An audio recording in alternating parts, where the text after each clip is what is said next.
Cheat Code. Hey everyone, welcome to Pickleball Cheat Code, the show for competitive pickleball players who want to level up their game. We focus on advanced strategies for experienced players, stuff only the pros really know. I'm Brody Smith. I'm a 5.5 duper player and coach, and I'm here with my co-host, the one and only Tanner Tomasi. Hey guys. Tanner is a 6.0 player and an APP bronze national medalist. Today, we're covering everything you need to know about controlling the kitchen. And at the end of the episode, we're going to be breaking down Tanner's experience at the US Open recently. Stick around. You're not going to want to miss that. Let's go. Tanner, how we doing, man? I'm feeling good. How about yourself? I'm in New Jersey now. I was about to say, we got a new background for all of our video listeners or video viewers, so to speak. What are you doing in New Jersey? I was playing a paintball tournament this weekend. And then I'm headed to Cincinnati tomorrow for that APP. Okay. I feel like a lot of people don't know your paintball background. Want to give a little insight into that? It's pretty sweet. Yeah. Before pickleball, I played competitive paintball all through college and halfway through high school. I was nonstop, super religious like I am now with pickleball. I ended up playing a professional tournament in Australia, but it's very similar to the States. Like I would get wrecked at the pro level. But like in Australia, like you're the best guy, you know? That's funny. It's funny enough, there is a pickleball company called a paintball company called Carbon Paintball. So shout out to Carbon Paintball, wherever you are. They're probably not even going to hear this, but worth mentioning. Okay, so let's dive into the episode. Last episode, for those who didn't hear it, or maybe you did, we talked about thinking like a pro. Today's episode is about controlling the kitchen. So we're going to take that one step further. Controlling the kitchen, of course, incorporates dinking, applying pressure with dinking, being consistent. But we really want to take that next step into what it takes to apply pressure and be that person on the kitchen line that you're genuinely afraid to hit the ball to, and what that takes. There's always that person. Maybe they're hitting every single ball back to you. Maybe they're speeding up every single ball. In my opinion, applying pressure at the kitchen line can mean two different things. I don't know about you. So some people don't realize, people think applying pressure could be just somebody that's driving everything, speeding everything up, lobbing everything, and just trying to do something with every ball. However, applying pressure can also mean consistency. If you're not missing dinks, if you're countering every ball, if you're just a rock, I feel like that is pressure in itself. I'm afraid if I'm going to hit a ball back and I'm going to dink it back and try something crazy, and if I know that you're just going to counter it no matter what, or if you're just going to hit a safe dink back and just shut me down, it drives me nuts. My personal preference with that is, when it comes to dinking is I'm not looking to speed up the ball. I'm not looking to apply pressure that way. I like to drive the kitchen by hitting a bunch of angled shots and, being as consistent as I can. For you, how do you like to apply pressure, Tanner, and how are you controlling the kitchen when you like to play? Yeah, so what I like to teach is, and what I try to apply myself, is you want to think of the match that you're playing kind of like a chess match, in the sense of what you do early in the match will impact what happens later in the match. If you start off the pickleball game by not speeding up any balls off the bounce ever or lobbing, you're kind of just like a defensive player waiting to counterattack. Your opponents will feel safety. So if it gets later in the match, they're not going to feel any pressure of you attacking. So they might be able to dink a little more freely. Where on the flip side, if you start the match out and you're speeding up off the bounce, you go for a body bag, you go for a lob. If it gets to like 8-8 in the third game, it's tight, it's a real close nail biter game, and your opponents leave up a dink or something, like they're going to feel like, oh shoot, he might do something with this, where you've already established that you're looking to attack and be creative. If you don't do that, like it just gives the opponents a layer of safety, which is, it's too comfortable. I used to do that, and now I've definitely added in just attacking, because that layer of mental insecurity really goes a long way on like winning matches and pressure moments. How do you balance that out then between applying that pressure and, speeding up the ball without sacrificing yourself and, putting the ball back in their court, literally, so to speak? Because I just played a tournament it was either this last weekend or the weekend before, where it got so tense. This was in the playoff round where we just kept dinking back and forth and kind of giving each other dead dinks. And we were both afraid to speed the ball up. And I think you just told me why I lost that match, because I didn't take advantage of any of those. I was just, being as consistent as I possibly could. And looking back on it, if I could find a way to apply that pressure and be that force, I feel like things would have gone completely differently. It came down to a 16-14 loss. So if you wanted to touch on that in terms of providing insight, that'd be helpful. Yeah. So if I was in your situation and say I was coaching you on the sidelines or whatever, that'd be great. What I would do if you called a timeout, whatever, in that game, if it's tight. So you might be nervous, especially if you don't practice it or whatever, to speed up. So the little workaround of that is you want to start, especially if it's dead dink to dead dink. I've recently learned this as well. Maybe kind of what it was. Yeah. And a lot of it too is you see me play a little bit. I wrap around kind of like how Thomas Wilson does. I don't like hitting backhand dinks that often. So I roll around and I do a lot of inside out forehand rolls. However, it was working really well at the start of the match, but then it got to a point where they were just simple resets and I wasn't applying any sort of pressure beyond that. It became predictable. It was effective all day long, but then it got to a point of predictability and then it became into these safe dinks and then I lost rhythm. But just noting that just for your reference there. Yeah, no, that's good. The pressure that I would try to apply or tell you when it's dead dink to dead dink, the advantage that you can get is from holding the dink. So when you do that, that can disguise where you're going to hit the ball. And then you can kind of get your opponents off balance and then maybe they'll pop one up. I've been in matches like that where it's dead dink to dead dink and nothing really happens. But the workaround is holding the dink and then like hitting it aggressively out wide. And then they're on the stretch and pop it up. And then you can hold one and then hit it deep inside or to the other guy. And then eventually you get one that you can pop up. Yeah. Because what I was afraid of is when I'm doing that inside roll. So I'm playing on the left side most often and I'm rolling inside out over to the right cross court. And I keep that pattern up as consistently as possible. And then what typically opens up, and this is what I've talked about before, is conditioning your opponent. And this works really well. However, so what that usually opens up for me is a middle speed up constantly. I just part the Red Sea there and it's incredible. It works really well. However, this person was covering the middle so well that it made it really hard. And I was afraid to go down the line because the margins are so tight there. Right. And I have less court to work with and the net's a little bit higher. So I need to find a better way just to get a better forehand speed off the bounce. I'm better at speeding up off the bounce on my backhand. Do you have a preference between forehand off the bounce and backhand off the bounce? I feel like it's easier for backhand because I can get really low, but forehand, that's where I can get a little shaky, surprisingly. Yeah, I prefer the backhand just because with two hands, you're able to be a little bit more tricky and deceptive, especially since I'm lefty, you're righty, so our forehands are in the middle. It's kind of hard to you don't have much angles taking a forehand unless you really run around it. Yeah. But there's some players that do such a good job with that forehand speed up. And I feel like from a form perspective, you did a video about this recently again too, which you always do so well, is getting that plant leg behind your leg. So behind the ball. Thank you. So when you get that plant leg, that is the number one most effective way to set up that speed up.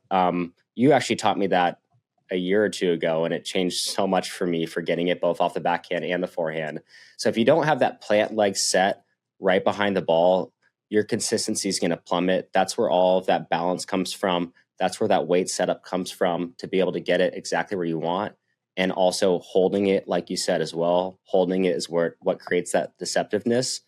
And if you're letting that ball get outside of your body at all, that's where things get disconnected. That's where things, get a little wonky. People try to do stuff that they shouldn't, and it just, things get crazy essentially. Yeah, I agree. I think even establishing, going for a body bag, all that sets up the balls later or even late in the point. If you hit a ball super fast at somebody's chest, obviously you're never going higher than that. But if you go fast at somebody's chest, even if they have top tier counters, just the speed difference, if you just rocket it at somebody, it's very hard for them to accurately hit it because they're very late or they're not early in that case. But just changing the speeds is how you get people where if they're comfortable and not feeling any pressure and you go for a speed up, it's very easy for them to be on. But if you're going for a body bag, a lob, a speed up, they're never really comfortable. Exactly. So they don't know what's coming at them. You don't want to let them be comfortable. And I feel like that's something that even below a 5.5 or 5.0 level player that they don't do and dictate well enough is the speed of the ball. I feel like that's really advanced. And even giving out bait balls, some players will intentionally give out a little bait ball where they are just begging them to speed it up just slightly low so that way they can counter, hide a low and scorpion it. Or, maybe they're just speeding up a ball really fast or going for straight body bags, like you said. Shout out Hayden Patrick in there. How often are your roommate? How often are you going straight for body? I don't do that often because I play a lot of rec. I get scared to do that there. But how do you balance that out? Yeah, I don't do it often. I'm trying to do it more and more because it really sets it up. I don't know I think when people do that to me, it freaks me out. And I feel like it's really effective because especially when you're tight in a tournament, like you're ready to counter everything. But if you get some ball that's coming at you 100 miles an hour, it throws everything off. Yeah, it's weird. I don't know. It seems so unethical, but it's definitely it's so unethical. But like you said, going back to the comfortability, it makes you uncomfortable, right? Yeah, like I don't know. I was actually talking with my mixed partner Alexa, where if you watch Alexa Scholl, she's like 17. She's in Miami. She's a really good player and getting really good. I was watching Megan Fudge at the U.S. Open, and this is like one of her classic shots. So she plays with Jack Monroe, who's a lefty. So she's on the left-hand side. And a righty. But yeah. Oh, yeah. And she'll, what was I going to say? She'll, like if she's in a long dink rally, since she's mixed, she's getting a lot of the balls. She'll go for a full bag cross court at the guy and like just completely catches people off guard. I'm like, Alexa, you got to start doing it. I can't body bag a female, but it's not right. but you do it. Because when you're going at that angle too, right? Because a lot of the times the guy on the left is backhand ready. So when the speed up's coming cross court, oh no, it's straight ahead from the girl, right? So it's coming. Are you saying just straight at their inside hip? Like what's the Since angle I'm of that speed a up? lefty, my girl's on the left. Oh, so she's diagonal from the guy. So the guys are so heavy on covering the middle that if you can just rip it at them like across their body, it catches them. I saw Megan get like 3 different points every time I watch the match. She's like doing it. I'm like, oh my God, this is such an effective plan. That's crazy. I mean, let's take a step back on that specifically. So speeding up and attacking spots. So obviously, there's the known ones, the chicken wing. If you're a righty, we want to go with that right hip or that upper right shoulder. Those are 2 really awkward spots for people. And then also extending out wide. If I'm also a righty, we want to go far on my opposite side and force me to stretch far on the backhand side, right? That's something that gets people uncomfortable too. Funny for me, just quick note on my grip, I'm the exact opposite. So people have to play me completely differently. I pancake the shit out of everything. So everything that comes to my right shoulder, right hip is my golden zone. Everything that comes out wide, I'm working on trying to tomahawk that. But, every player is different is my point there. What are the spots that you're focusing on primarily and what helps you control that kitchen and get people most uncomfortable with those speed ups? Yeah, I would say it depends a lot on who I'm playing and just watching, like as the points go on, say like the first 3 points, say they tend to leave down the line open, then I'm going to disguise my dink to look like it's going cross court and then speed it up down the line. I see like if they're paddle tracking the ball, are they paddle tracking effectively or not? A very common thing for the people listening, if you're like a 4.0 level player, a large majority of people will just sit heavy backhand. Yes. And you can notice that, Yeah, I'm always like, I use my peripheral vision, obviously eyeing the ball, dumb as it sounds, but I'm always watching what everybody's stance is and then also where their paddle positioning is. And that's what's so important, again, about that hold is you see where they're holding. And if you're going to throw a little fake or a body fake, and if they're not flinching in any way, or if they are flinching, you can use either or to your advantage. So I just thought that was worth noting too.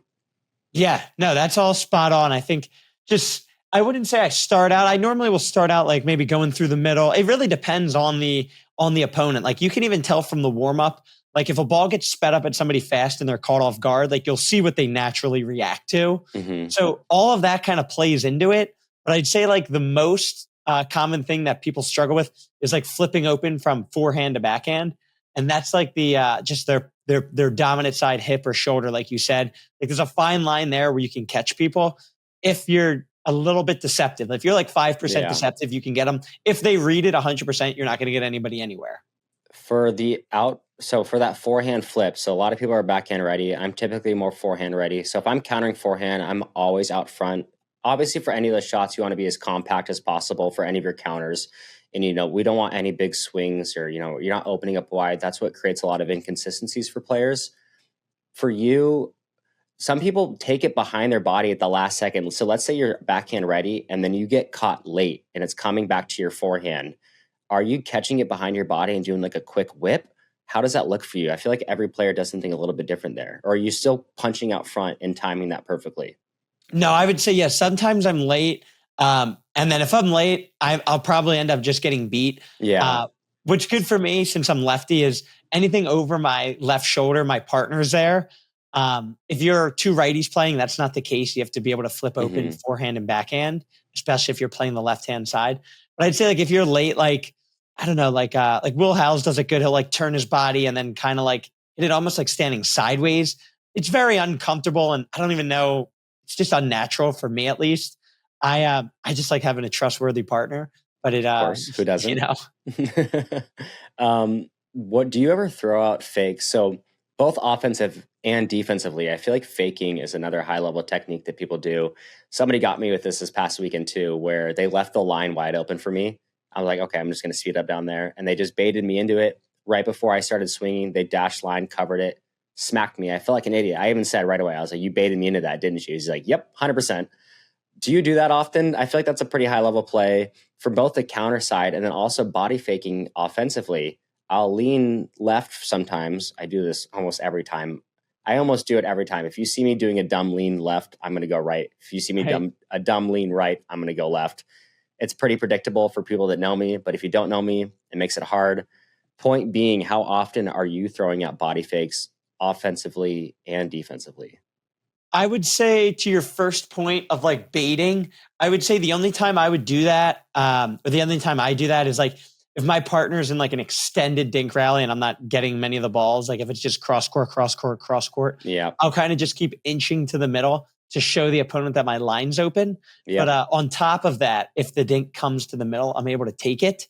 Whereas my partner only has to worry about one ball, the outside one, while the opponent has to worry about two, the middle and the outside one. So we like have a little theoretical advantage there of my partner just getting into rhythm on one shot and I have the other one.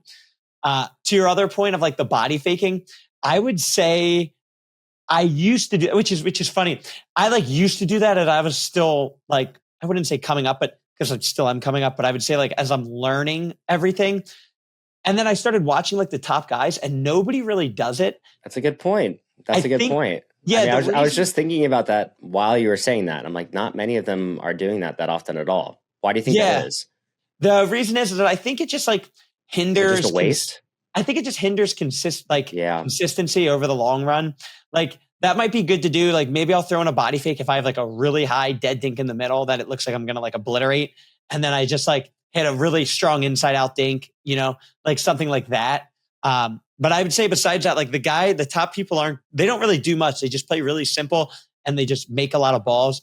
The extra stuff, like at the end of the day, if you fake somebody out with a body fake, but it's a dink, like they're probably going to be able to recover. They rather just keep their consistency super high. But against your opponents, it could be more effective. Like there's a lot of factors, but I think that's the reason they don't do it. I just want to say the higher level I get, the less the fake works. And it's kind of, I'm having an epiphany now as you say that. I mean, let me tell you this real quick, Brody. Go for it. So I was at the courts today shooting some videos, and my one friend from high school, like he's always texting me to play, and I'm like never in town in New Jersey. And I was like on like there's like cameras at the courts, and he like real life stream sniped me. He saw me at the courts, and then he like showed up, and he's my buddy. He's a pilot. Yeah.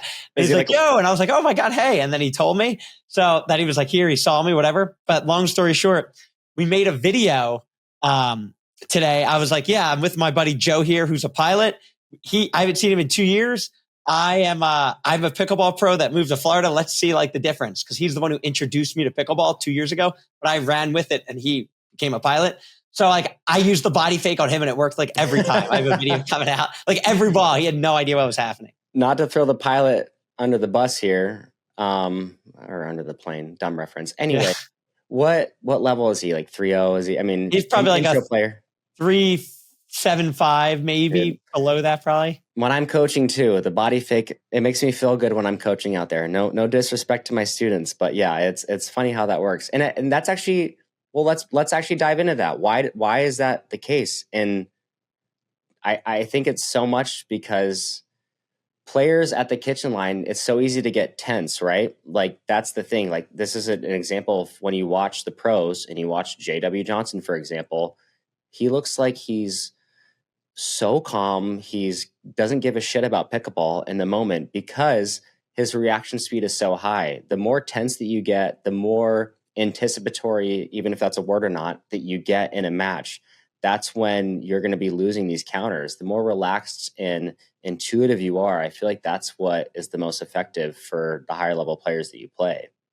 Yeah, I would say for the lower level players, like the body fakes and everything works.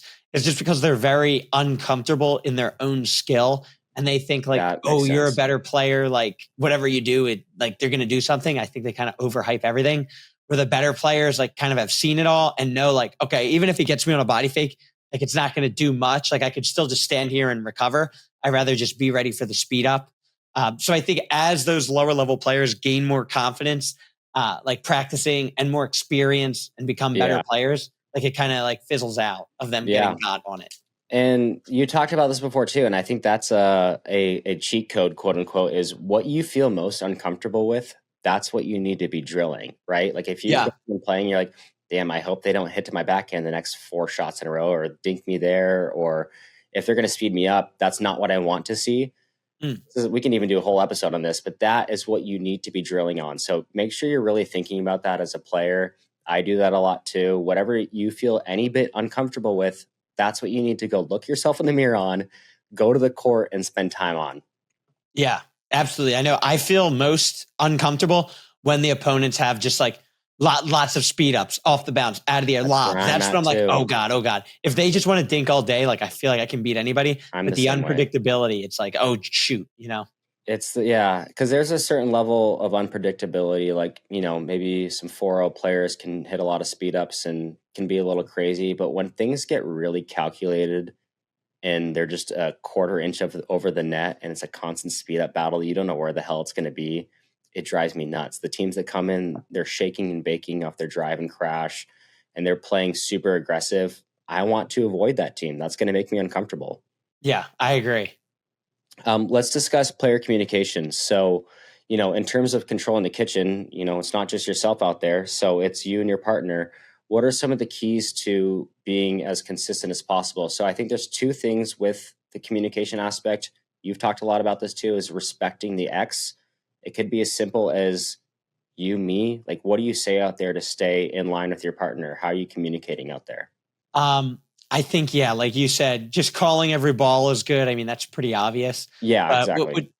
what's more efficient or effective is if you can practice with your partner leading up to the tournament and you kind of just declare like who takes what balls. Like that's the number one thing.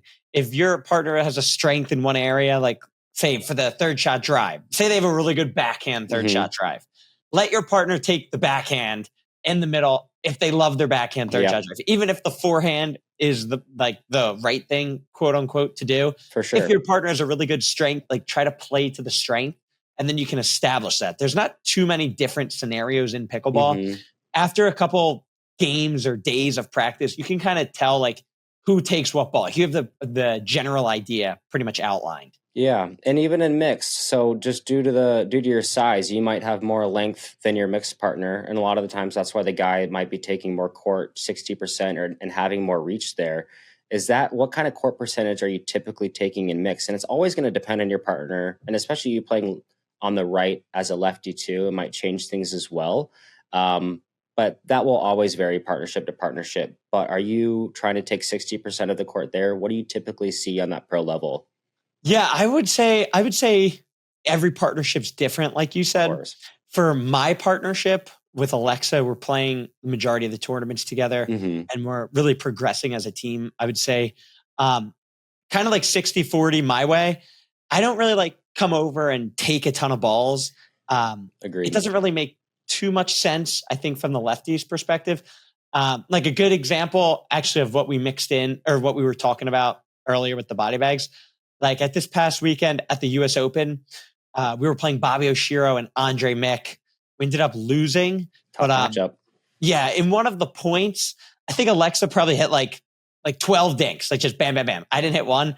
Like one ball came to me. I just went full body bag at Andre and it like worked, but it caught him off guard. Like, oh my God, the first ball, I just freaking cranked it at him. And like just that stuff just catches people off guard, you know? You gotta be a wild card out there. I feel like if you're that's kind of what I learned from what we were talking about earlier about me this weekend. If you're not a wild card, you're doing something wrong. You know, that's a good way to say it.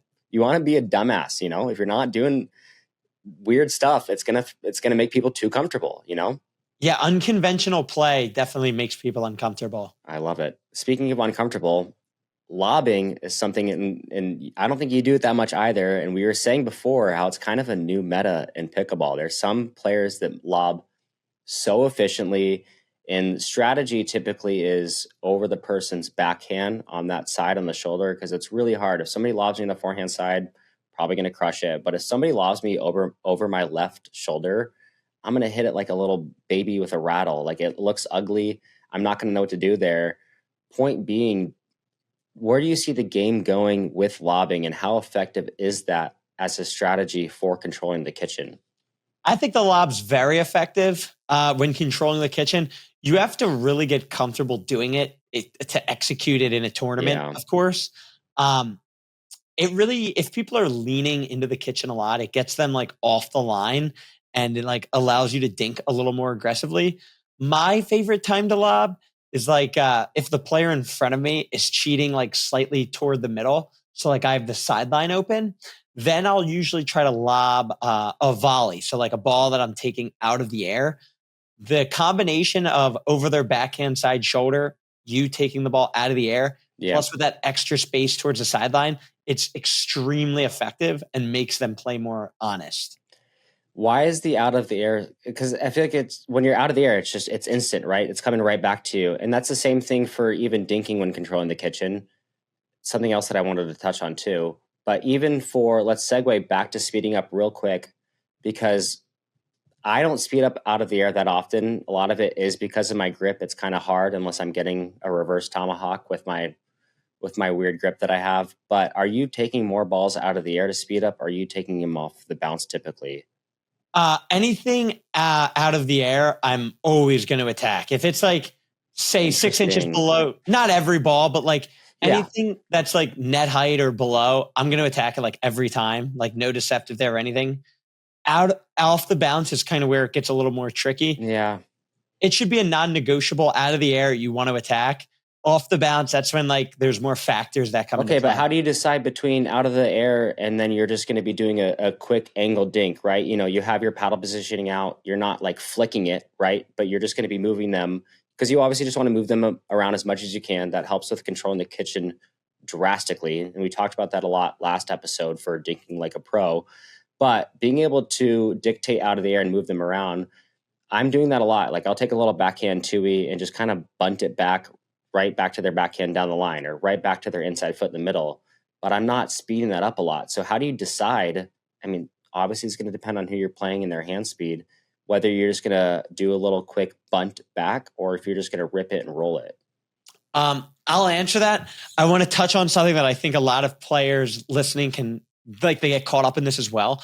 Like, this is something a lot of players struggle with. Like you just mentioned there, you're like, the attack depends like on their hand speed. I don't think it necessarily does. Even if I'm playing like JW Johnson, Ben Johns, whatever, if I have a ball, I'm able to like is a good attack against anybody else. I'm not going to let like their perceived speed dictate my shot. If it's a ball I should attack, I'm going to take that attack. And that's something I'm trying to teach like at clinics and stuff. I love that. People get so psyched out of like, oh, but they're so good. But on the grand scheme of things, like if you're 6 feet from somebody and somebody's just ripping the ball at you, it doesn't matter how fast you are. Yeah, like you have the upper hand. You know what I mean? And speaking of that, how much topspin are you putting on this ball? Some players hit the ball so flat and it's really effective. Some players are rolling it really heavily, which can also be effective, but you have to change your pace on them individually. So the ones that you're rolling, you can hit a little harder because they're going to be dropping faster. Those flat ones, they're coming at you way faster and they're way more terrifying. With my grip, I'm not hitting flat, so I have to roll them all personally. What is more effective when they're coming at you? I feel like those flat ones kind of are terrifying and make me more uncomfortable. You're saying for attacks out of the air? Exactly. So if it's net height or slight, oh my gosh, sorry, I'm getting a phone call here. I'm going to. All right. No, go ahead. Just take it, Tanner. Go ahead, take it. Totally fine. If you're flicking out of the air, if the ball's net height, or I'd say like 4 inches like below the net. You mean at the tape, right? At net the tape, yes. Net height at the tape, or like 4 inches below. That is when you want to hit topspin, because you can still hit down on the ball using leverage and keep the ball in play. Now, if the ball is, say, at my shins, that is when I'm going to just like poke it and hit it more flat and try to just like tag the person. So you're saying when it's lower, you're going more flat? Yeah, because if I'm using topspin, when it's super low, it's just going to get obliterated. I'm better. But the ball's going out though, right? Oh yeah, the ball would be going out. Okay. I can hit it harder, faster, flatter, but just at the person. I literally thought it was the opposite. I've always had the opposite mindset, because when it's lower, I feel like in order to keep this ball in and still apply pressure, I need to roll the hell out of it. But if it's net height, I'm able to hit it flat because it can still stay in. Do you see what I'm like more mindful? Yeah. I guess it's just different like styles of like course. And like approach, and say like the holes that you see on the court. My perspective is like, if the ball is net height, I'm able to use my wrist to hit down on the ball. And for the people listening, I'm like demonstrating like a backhand flick. I'm getting on top of the ball, hitting it down, which is topspin, which is very hard to handle. Or if the ball's super low, like if you want to use topspin from the ball from your shoelaces, you have to have it really loopy, which means like if it's that loopy, they're probably going to be able to react if it's a decent player. But if you just crank it from your shoelaces, they might be like, holy cow. You know what I mean? What the hell? Yeah, that's a good point. Like what is that? But it could work, you know? It could work. Yeah, that'll throw me off for sure. I mean, when people do the crazy shots, like you said, I mean, the more we talk about this, I don't want to play. Seems like we should just hit unconventional shots. Let's just play like idiots. Let's just sometimes it's unlearning. And that's what I talk about too. It's like when I go on a court and I'm like coaching or playing with random people and they're, maybe a much lower level than I am or whatever, those unconventional shots are the ones that are the hardest ones, because when you're playing the typical players around our level, you kind of are knowing what to expect. So I feel like the conclusion there is finding the balance of being unconventional and knowing when to be unconventional. And obviously that's easier said than done, but I think there's some value there. Yeah, I agree. I think we all know in practice, like which balls to speed up and which balls to not speed up. Yeah. I think it's just finding that fine line in a tournament of speeding up the balls that you know are in your favor to speed up. But you do think though, in a tournament, it makes more sense to be more unconventional to start, or because I've gone through both things. I've had a mental dilemma and I've seen both sides where it's like, I want to start off just getting every ball in, and then that's pressure. And I'm going to control the kitchen that way. Let's say I get into the kitchen, I hit my drives, and we've talked about this in our previous episodes. I'm at the kitchen. Do I just want to continue to dink and apply pressure that way, or am I going to be speeding the ball up and being unconventional? So, I mean, that's the age-old question, I guess. It depends, I would say, on your personal strengths. I would say I'm similar to you, where I want to start out just making a lot of balls and let my opponents beat themselves. But for somebody that likes the faster paced game and likes initiating speed ups and this and that, then I would say start off with that unconventional approach and see what happens. And you can tone it down if needed. But I want to play to my strength, which is consistency and defense. And then if that breaks down, then I can switch up the game plan. And let's wrap up a lot of this in one good point, because your biggest selling point of a player, and we touched on this once, and you just mentioned it, was your defense. So your counters are crazy. Like I don't want to speed up on you, but to what you said earlier, I shouldn't be afraid if I see a good ball. I should be ripping it at you regardless. Point being, how do you dictate your paddle angle specifically when you're countering, right? Let's say there's a ball in front of you, dead center of your chest. Are you just getting backhand ready? Maybe it's to the right. Are you going to be forehand ready? How do you prepare forehand or backhand readiness depending on the ball angle? I think about the angles of the court. So in front of me, I'm going to be backhand ready. Anything, keep in mind, I'm lefty. So I'm the Yep. right side. I'm on the right side of the court, Yep. paddles in my left hand. Anything in front of me, I'm going to be backhand ready. Anything down the sideline, I'm going to be backhand ready. Yep. If anything, I'm ready for two hands on the paddle.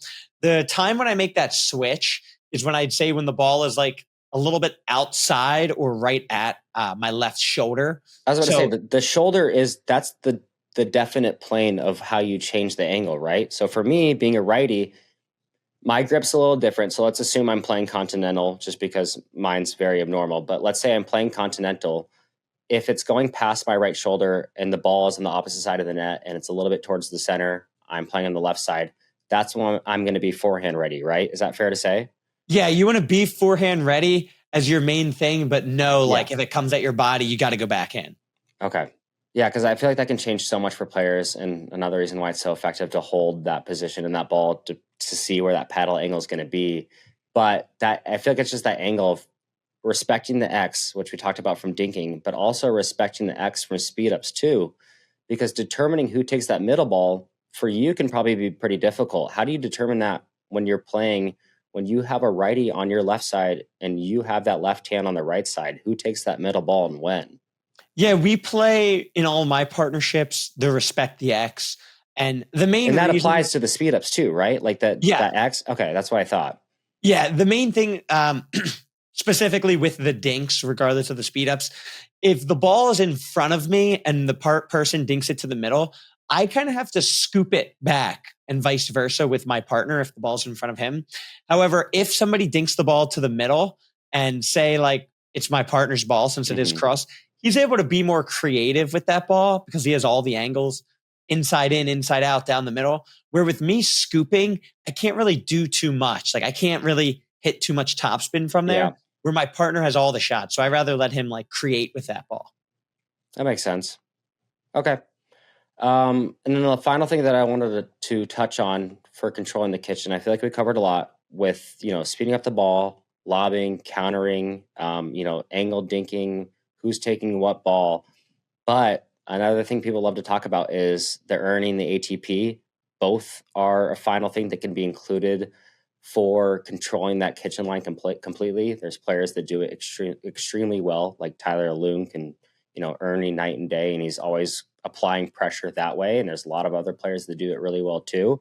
Are you looking for the Ernie constantly? And how do you set that up? Is it just as simple as, hey, I'm going to dink to that right angle, create that pressure there. If I see it landing inside that pressurized zone within 1 foot of that kitchen line, I'm going to go for it? Or how often are you jumping? Or are you just standing there? What does that look like for you today?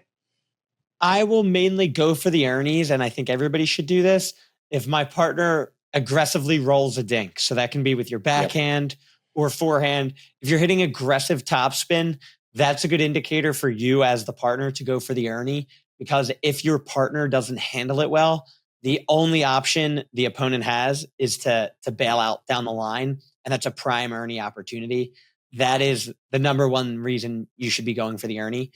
On top of that, it just creates pressure. The movement might mess them up, maybe with their eyes, might make them feel a little certain type of way. I feel like more than anything, it makes you feel a certain type of way. Just the pressure of being there and having those footsteps and just showing your body there makes me scared sometimes. So it's like that in itself is effective. Yeah, I would say the ATP, I don't know if I'd put that in this category just because it's like capitalizing off your opponent's like exactly wide dink. You know what I mean? That's another call. That's another pod. Pro tip for Ernieing, random cheat code that I find that works for me and I feel like nobody's ever talked about is when I go for the Ernie, let's say they just dink back to the middle, I do a body fake like I'm going to go back to my position on the court, but I stay there on the side of the court like I'm going to Ernie and I stay that exact same spot on the side, and that next ball is typically coming back to me, especially if they're trying to target me during a match. But I find that works really well. It's really weird because they always expect you to go back to where you were, right? After you go for an Ernie, you're always going to go back to the same spot. Oh, I like that. If you fake like you're going back and you just stay there, it's a free Ernie. It's worked a lot. Just throwing that out there. That's a great strategy. I got to do a video on that. I'm so happy. Tanner's saying I have good strategies. Woo! Big day. It's a big day for me. All right. Speaking of day, let's wrap up the day here. Let's wrap up the pod. I want to hear about your US Open experience. Tell me about it. This was just, I think, a week or two ago, but would love to hear about your experience. I know you had some good results, but tell me what happened, who you played against, who you played with, and what your takeaways were. Yeah, this was my first year at the US Open, Let's and go. it truly was a spectacle. If you've never been, I would say make it a priority, even if you have to like skip other tournaments to do this one. The atmosphere and overall vibe of it is significantly better than any tournament No I've been to. way. APP, PPA doesn't matter. There's nothing like it truly. I think it's like a week long of like just constant play. I saw a statistic in the email. It was like 3,500 players and 50,000 people coming in throughout the week. Damn. So it was just nonstop people. Like, I think their slogan is like that. I don't know what the slogan is, but the general gist of it is like, it's not about the pros. It's like about both. Where other tournaments are normally just geared toward the pros. Yeah. So super it's about cool. the community, right? The people there, like that's, I'm assuming, what they were alluding to. Yeah, exactly. That's awesome. How much of the people that were attending do you think was Agassi related? What kind of percentage boost did he have? Yeah, I think it was a large amount. Yeah. I know Annalie and Agassi were supposed to play a match outdoors on a court. Like they were scheduled to play, like, say, court 43, for example, which I think it was.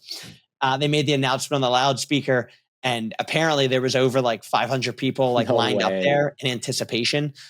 So their match was supposed to be at like 4:00, and instead they put it back indoors on championship court. Not indoors, but just the covered court, championship court.